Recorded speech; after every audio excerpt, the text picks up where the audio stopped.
Hello, do you have a fear of driving on highways where you get this feeling of panic if there is nowhere to pull over? Do you find that when you're driving on a fast road and there isn't going to be an exit or a junction for another 10 or 20 minutes, you start to panic and get really nervous and you just want to brake and stop and do anything to get off the road, even if that means stopping in the middle of a live, busy lane of traffic and leaving your car? You may find that even just watching this video playing in the background makes you feel anxious. Well, if you've got that feeling, then don't worry, because it's very, very common. And in this video, I'm going to share some details about where it comes from and how to get rid of it. My name's Paul, and I work online with people all over the world to help them overcome their fear of driving. And this is definitely in the top 3 things that people say to me. It's so common that people say, I just don't understand it. Even when I'm coming up to a motorway junction, I just start getting nervous, and if I go round a roundabout, I feel fine.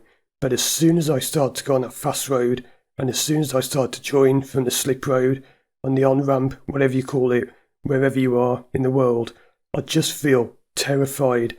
I get this overwhelming feeling of panic. My hands start sweating, my heart starts racing, my stomach feels like it's got butterflies, and when I join the road, I often just have to stay as far to the side as I can, and I even drive partly off the road with my car bouncing up and down off the verge because I just feel panic whenever lorries are passing me or whenever I need to overtake someone. Well, it's really important you understand that what's causing this is not driving. As I say in all of my videos, the fear of driving has nothing to do with driving. What's causing this is a trapped emotion from your past. There is something that's happened in your life which is some kind of unresolved issue. Now, exactly what this is, well, it could be anything. It can be relationships, work, stress. It can be something to do with your childhood. It could be something from school. It could be something to do with when you left home. It can be many, many things. And the thing is that only you know what the cause is. So what's so different about my therapy is I base my sessions on you. Now, I'll say sessions, but very often this only takes one session to get rid of. And people say to me, how is that possible? I've been in CBT for months, I've had psychotherapy for years, I've had counselling, I've done all these different things, I've even done hypnotherapy before, and nothing has worked. Well, I've got many other videos explaining why that can be, but simply the way that I do it is different because I base it on you and your needs.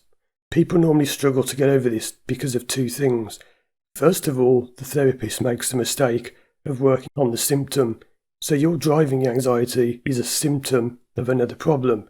If you're working on the symptom, then you'll never get rid of the real problem because you may feel better for a few days or even a few weeks, but then the problem will return because all you've done is just stuck a plaster over the symptom. You haven't fixed the real problem. The other reason it doesn't work is because many therapists use what we call techniques. So they'll do things like they'll take you back to your childhood and they'll get you to remember a time when something happened, or they might get you to imagine that the problem is a symbol inside of you and the symbol is coming out from your body and it's being pushed into a car and carried off down the road.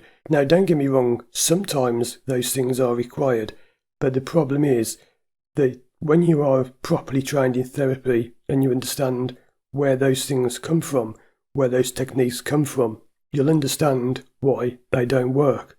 I spent years as a therapist thinking, why is this not working? I'm doing my techniques, I'm doing what I was trained to do, I'm doing what it says in the books, but it just isn't working. Well, now I fully understand how it works, and I understand why techniques do and don't work. So if you go to a therapist who does a technique on your symptom, there are 2 things going wrong. First of all, they're using a technique which often won't work because it's just something that makes the therapist feel more comfortable. They've got their nice step 1, step 2, step 3 plan, which is great for them because it's nice and calm and relaxing for them, but it doesn't actually work, and they're applying that to your symptom, which isn't the problem anyway. You see, you're using a technique that doesn't work on something that isn't even the problem anyway. and that's why it often fails. Where I'm different is in two main ways. Firstly, I've been one of the UK's top driving instructors for over 20 years. I've taught over 1,000 people to drive, which means I've been there in the car with people having panic attacks. I always specialised in anxious drivers, and I know exactly what it's like, because unlike other therapists who have never even been in a car with someone with a fear of driving, I have hundreds of times, and I know exactly what it's like. I know how you feel, and I know how annoying it is when people say, just push through, you'll be okay, just keep going. And I've got a video explaining why exposure therapy doesn't work, which I'll link to on the screen now and in the description and at the end of this video. The other thing that makes me different is I've trained well beyond the standard that most therapists are at. I went and got the highest qualification possible for hypnotherapy in the UK, and as soon as I qualified with that, I realised it was rubbish. It was never going to work. Things they teach you are nonsense. So I went off and trained with someone who is a master, and they have taught me things that are absolutely incredible. And the way I work now is so efficient that I can often get results in under 2 hours, very often under 1 hour, and I've actually done it in as little as 20 minutes. Not always, not for everyone, but that's what I can do. And if anyone ever says, that's not possible, you can't do that, well, that's what people always say. Back in the days of the horse and cart, people said, cars, what are these things called cars with 4 wheels? No one's ever going to buy them. They'll never take off. And recently, people have said the same thing about electric cars. Oh, that'll never work. It's impossible. You can't have an electric car. It can only go for 2 miles, and no one's going to have them. And what about self-driving cars? That's impossible. Apparently, it can't be done. Except, it has been done. The impossible always seems impossible until it's done. And you can overcome this fear, and you can do it quickly. Not every time. It does depend on what the real cause of the problem is. So if you want to overcome your fear of driving online, anywhere in the world, contact me through my website, firstdrive.com. Check out these other videos on the screen now. Thanks for watching, and as always, I'll see you again soon for more videos.